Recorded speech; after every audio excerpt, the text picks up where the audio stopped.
টমেটোর ভর্তা বানাইতেছি। এখানে রসুনটা ঢেলে নিছি,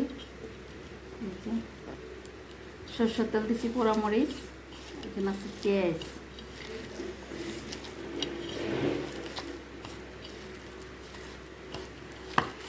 সেই মজা।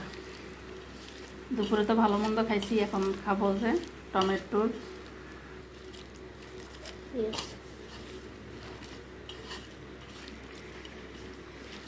এটা দিয়েও খাওয়া যায় এখন। এটা একটু রাখে দাও, আলাদা করে একটু রাখে দাও। এই যে টমেটো।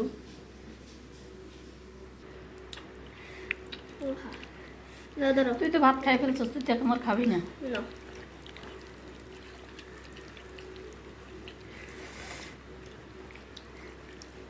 ভর্তা দেখলে খাইতে মন চায় না, এত অন্ধকার লাগে।